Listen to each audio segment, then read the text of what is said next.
ser? 22, 21 ou 23? 21. 21. Como é que foi assumir uma liderança numa altura tão cedo na vida e no movimento masculino e mais velho? Olha, sabe o que é engraçado? Eu, de fato, assumi, não era a liderança total da empresa, mas era a liderança de um departamento. E o maior desafio é que eu não fazia a mínima ideia do que eu estava indo fazer. Eu não sabia a dimensão do Rock in Rio, eu não sabia o que era produzir um evento daquela dimensão. E aí, de cara, sai um aprendizado super enriquecedor, que é o valor das pessoas. Não foi porque eu tive um insight importante, não, era um fato concreto. Ou eu valorizava e acreditava naquela equipe, que era uma equipe absolutamente brilhante, e eu tinha que aprender com ela, ou não existia nada, não existia Roberta possível naquele cenário. Então acho que essa foi a primeira grande mensagem. E é engraçado porque grande parte do meu trabalho aquele ano, eu tinha muitas funções práticas para fazer, mas por incrível que pareça, mesmo muito nova, muito do meu tempo tinha a ver com gerir conflitos, com gerir pessoas, e pessoas mais velhas, que era uma cena muito engraçada e um pouco constrangedora. Eu falei, mas como é que eu posso fazer isso? E aí entra, eu acho que vem desenhando a minha história de vida e a minha performance dentro do mundo profissional, que é ser eu mesma, é ser autêntica. Eu não tinha nenhum background, nenhum tipo de informação técnica para lidar com nada daquilo naquela altura. Foi absolutamente pela minha própria sensibilidade, o meu bom senso, né, de na verdade acreditar na gestão das pessoas, é que aqueles conflitos não faziam o menor sentido. Senta, conversa, com coisas que hoje em dia muitas vezes as pessoas não fazem. Senta, olha no olho e conversa. Eram coisas muito básicas e fáceis, não precisava de nenhum grande estudo para aquilo. E foi um pouco assim que eu fui construindo o meu caminho, ganhando confiança das pessoas. Acho que o respeito, a relação de respeito, apesar de que tinha momentos que eu tinha que impor uma decisão, alguma coisa assim, sempre ouvindo muito, sempre respeitando muito quem estava por perto. Eu acho que de todo aquele percurso do meu primeiro Rock in Rio, só teve um profissional mais velho, que era de fato o professor de todos eles. Todos eram mais velhos, na sua maioria, mas um deles não soube lidar com uma pessoa tão jovem, sem experiência, naquela situação, filha de. Eu brinco, quando sendo filha de, a gente tem muitas portas abertas, mas você já começa devendo, né? Você já começa de menos 10, até começar a chegar num ponto comum, porque tem uma expectativa e um olhar preconceituoso. Olha, tá essa aqui que é filha do outro, tá achando que pode, não sei o quê. E nunca foi a minha postura. Então, aquele caso concreto, a gente teve que lidar, pegando um dos meus sócios, que era o mais velho, para lidar com aquela pessoa, mas de resto, realmente sempre correu muito bem. E claramente existia um antes do Rock in Rio, um pós Rock in Rio, na presença da Roberta no mercado. Foi muito interessante ver que quando terminou o Rock in Rio, eu continuava sendo a mesma menina, tão novinha quanto, mulher, qualquer coisa que seja, mas com uma credibilidade no mercado concreta, que eu não tinha antes.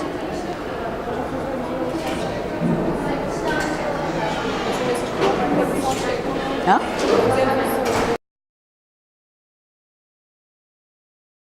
De 22 anos está de conselho para a Roberta de 38, porque eu acho que a gente corre o risco de, ao longo da vida, entrar na formalidade das relações profissionais.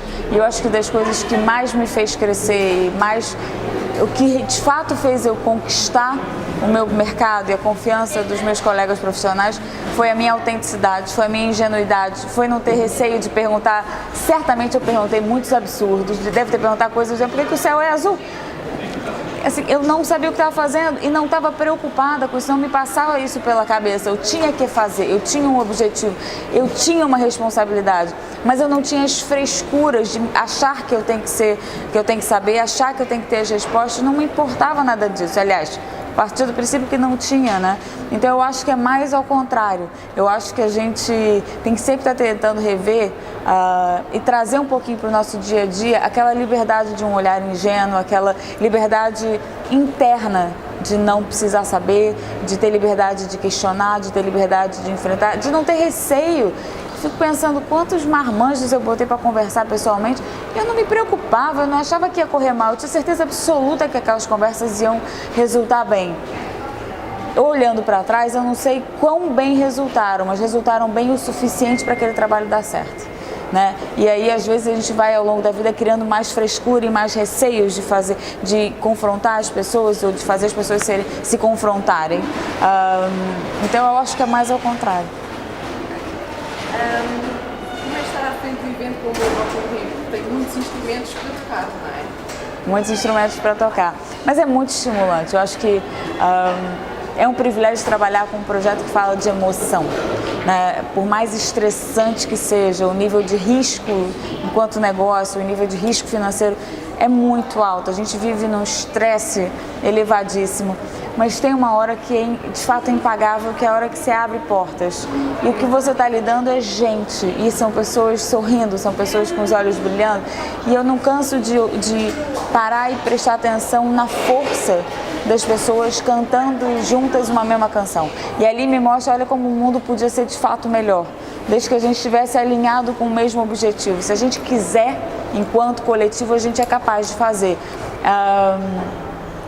E é muito interessante porque trabalhar assim, com um projeto que acontece de tempos em tempos, agora já com muita frequência, mas é uma renovação constante de crenças, de desejos, de objetivos, né? Não existe, não dá para ficar entediado no Rock in Rio. A gente tem uma data para começar e tem acho que tem uma coisa muito gira que é você ver início, meio e fim. A gente não é parte de um processo. A gente até é parte de um processo maior, quando a gente fala que a gente está construindo uma marca global, que a gente quer criar um movimento global de um mundo melhor, de união de pessoas, de mobilizar pessoas de verdade. Isso é parte dele, mas cada pedacinho dele, ele é completo em si mesmo. E falando da emoção, o Rock in Rio é um projeto de investimento, mas também é um projeto que é a questão da De transformação do mundo, de construção de um mundo melhor, né? De que a gente de fato podia usar a música para tocar o coração das pessoas e provocar mudanças de comportamento. E é isso que a gente vem tentando fazer e certamente a gente vem conseguindo, né? É um movimento muito mais difícil do que botar todo mundo para cantar uma música junto, mas a gente vê resultados muito importantes. Nesses 15 anos foram muitos projetos apoiados, já são milhares de pessoas que anualmente continuam sendo beneficiadas pelos projetos que o Rock in Rio fez. Sempre teve um princípio de alguma ação local, de investimentos que fossem duradouros no tempo, então por isso eles continuam gerando benefício. E nesse momento acabamos de lançar a primeira iniciativa que começa a caminhar para onde a gente de fato quer ir, que é mobilizar pessoas em vários países em prol de uma mesma causa. E até então o Rock in Rio tinha causas para cada edição e de acordo com cada país onde estava. E pela primeira vez a gente adotou uma causa que é transversal a várias edições e a todos os países onde o Rock in Rio está, e não só. Falando de alterações climáticas, o assunto não é novo, o assunto, aliás, é bastante velho. Mas a gente, enquanto ser humano, a gente está ainda, enquanto indivíduos, a gente ainda está esperando que alguém tome atitude, que a indústria mude, que o mercado mude e obrigue a gente a mudar. Eu acho que a provocação aqui do Rock in Rio é, de novo, que se a gente for capaz de incentivar 1, 2, 10, 100 pessoas a mudarem um pouquinho o seu comportamento, a ter uma consciência diferente em relação ao consumo dos bens naturais, né? Que coisas simples você pode fazer no dia a dia para proteger e preservar esse planeta que a gente vive, né? E não estamos falando mais para gerações futuras, nem distante. Eu lembro de ouvir ano passado no Brasil a discussão era que São Paulo ia ficar sem água em 2020, ficou sem água em 2015, né? Quando Lisboa não tem inverno, ai que bom, tá calor, eu fico apavorada, não é suposto estar calor no inverno, né? Então assim, acho que a gente tem que estar atento a isso, porque assim, um dado muito importante, 90% das catástrofes acontecidas na Europa, catástrofes naturais, dos anos 90 para cá, foram por causa das alterações climáticas. Quantas milhares de pessoas são prejudicadas com isso? Então a gente precisa agir. Então o que o Rock in Rio está fazendo? Primeiro, assumindo uma ação concreta em prol desse combate às alterações climáticas, que é a plantação de 1 milhão de árvores na Amazônia. E aí a Amazônia por quê? Porque é um grande ícone de preservação da biodiversidade. A gente está falando, quando a gente fala de Amazônia, não está falando as árvores, a gente está falando de uma fonte de geração de remédios, de alimentos, né, dos animais que protegem o nosso ecossistema, de árvores que protegem os rios e que abastecem as cidades e que jogam água para o céu e que abastecem e controlam as temperaturas do planeta. Cara, tanto, aquilo é um ícone do que a gente ainda pode preservar no mundo e precisa ter essa atenção. Então a gente está plantando 1 milhão de árvores, a gente já no lançamento conseguiu e teve a alegria de ter o Banco Mundial doando mais 1 milhão de árvores e a Universidade de Estácio de Sá, que é uma universidade no Brasil, mais 100 mil árvores, então já vamos em 2 milhões e 100 mil árvores e certamente quando um objetivo que era passar os 3 milhões, certamente daqui até 2019 a gente vai ser capaz de angariar muitos mais e grande parte desse movimento passa por cada pessoa, né? A gente vai estar nas redes sociais, a gente vai estar impactando, conversando, não só através de figuras públicas, mas de marcas, convocando as pessoas a participarem desse movimento, onde tem um gesto, que é a plantação de uma árvore, mas que onde o maior gesto que cada um de nós pode fazer é mudar alguma coisa na forma de lidar lá em casa com os nossos amigos, com as coisas que a gente faz. O projeto a longo prazo. A longo prazo. É a primeira causa global e que vai se estender por mais de uma edição.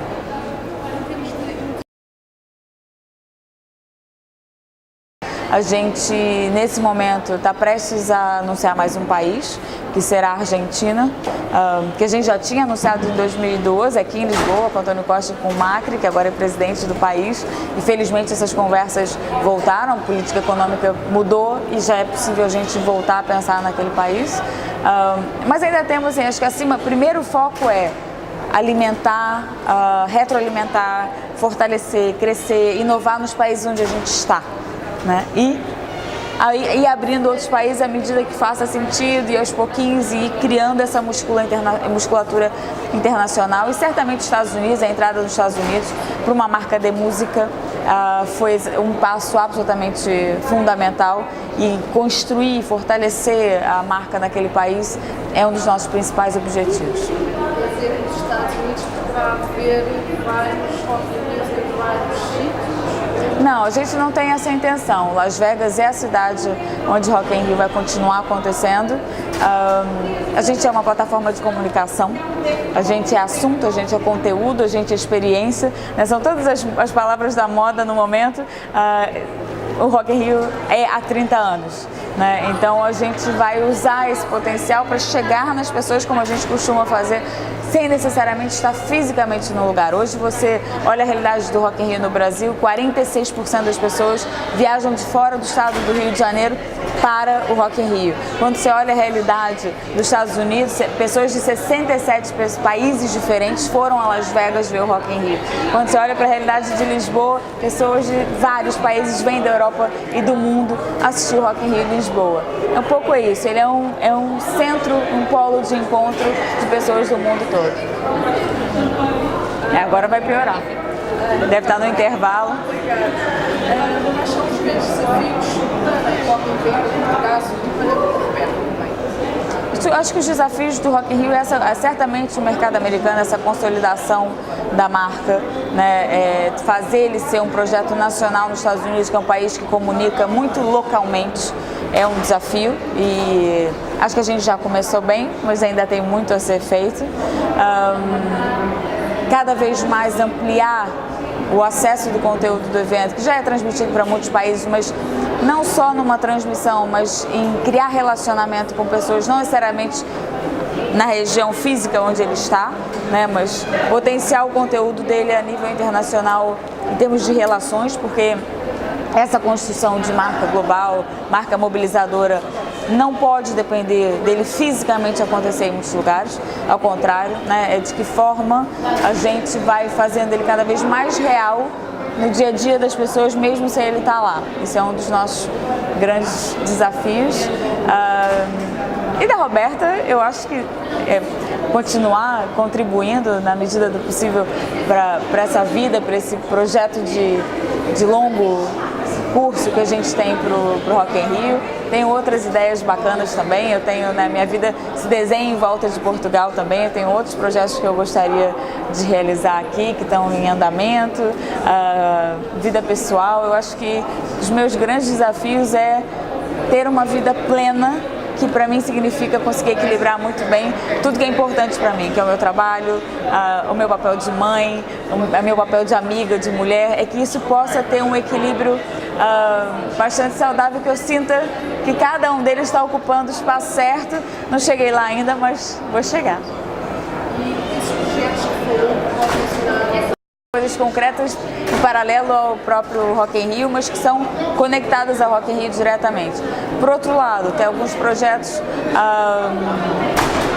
em desenvolvimento, está muito ligado sempre ao entretenimento. É uma coisa que me apaixona, o entretenimento, as pessoas se mobilizarem por alguma coisa, irem se divertir, né? E nesse caso aqui, pronto, não vou falar muito não. Deixa ele acontecer. Prefiro que ele seja uma realidade do que uma promessa.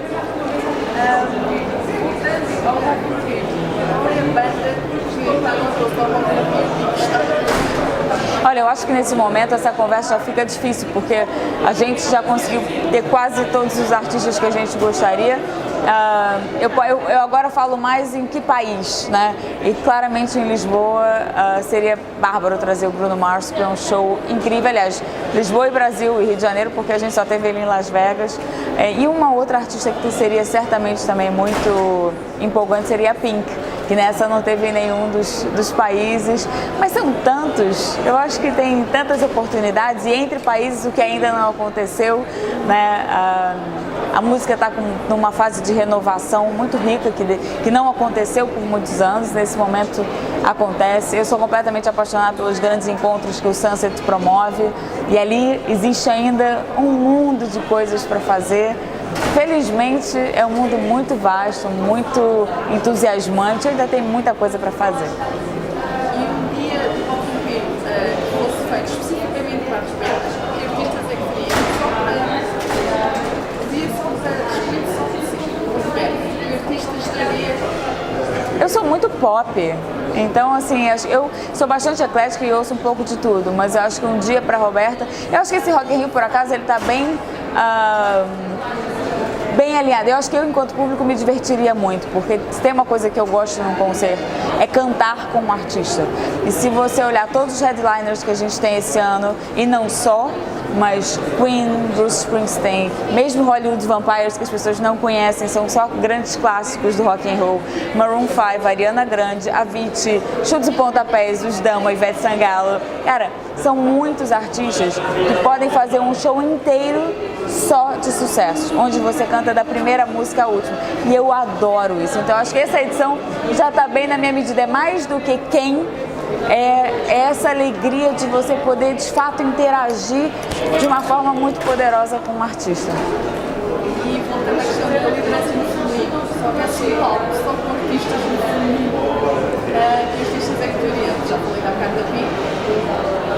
São muitas, né? Mas a Shakira, com certeza, porque é brutal.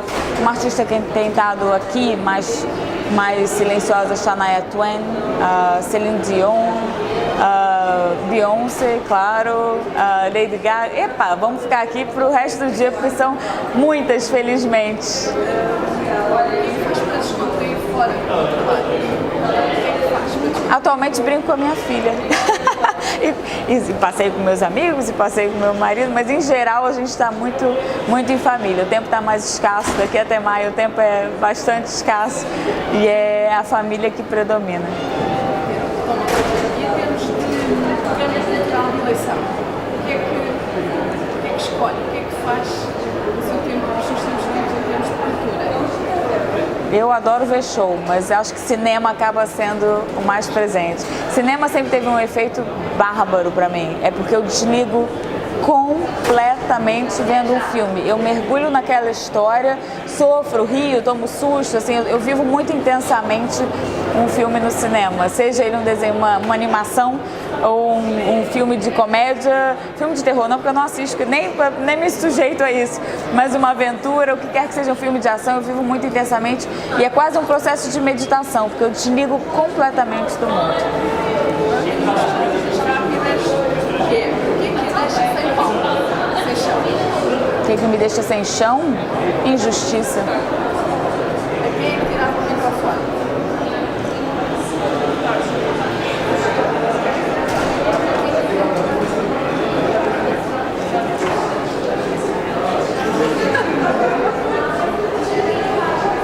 Ó, tirei o meu agora. Ok, ninguém. É o quê? Ninguém. Cada hora um, né? Não precisa ser alguém específico, depende da asneira que está sendo dita, mas... E quem é que gosta de dar música? As pessoas. Dar música na expressão boa ou má? No bom sentido. No mau sentido? No mau sentido, eu sou muito careta, sou muito certinha para dar música no mau sentido a alguém. Eu gosto da música no bom sentido, alegria, felicidade, entretenimento, isso para todo mundo. Essa música é um ídolo a quem daria? Isso é bom ou isso é mal? Tô toda baralhada agora. Com certeza.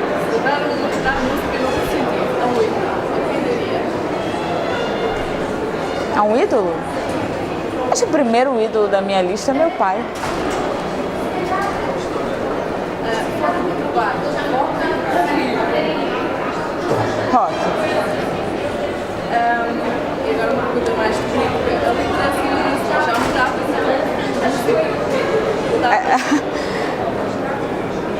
O tom, com certeza. Eu acho que aqui no Brasil o problema agora... Eu não sou nada politizada, nem gosto de me colocar politicamente, eu acho que não é essa a questão. Para mim não importa a cor do partido, me importa a atitude que o líder tem, né? E eu acho que nesse momento o país precisa de uma atitude diferente, independente da liderança que esteja ali. De fato, a gente precisa agora. Uma coisa boa está acontecendo e pode ser boa. Eu espero que essa grande confusão e o que as pessoas estão sofrendo, porque no final das contas são pessoas sem emprego, né, com dificuldade nas suas vidas, eu espero que sirva para a gente mudar a nossa cultura.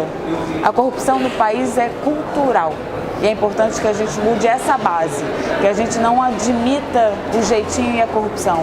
Isso parte de cada brasileiro e não do que está sentado em Brasília. Obrigada. Obrigada.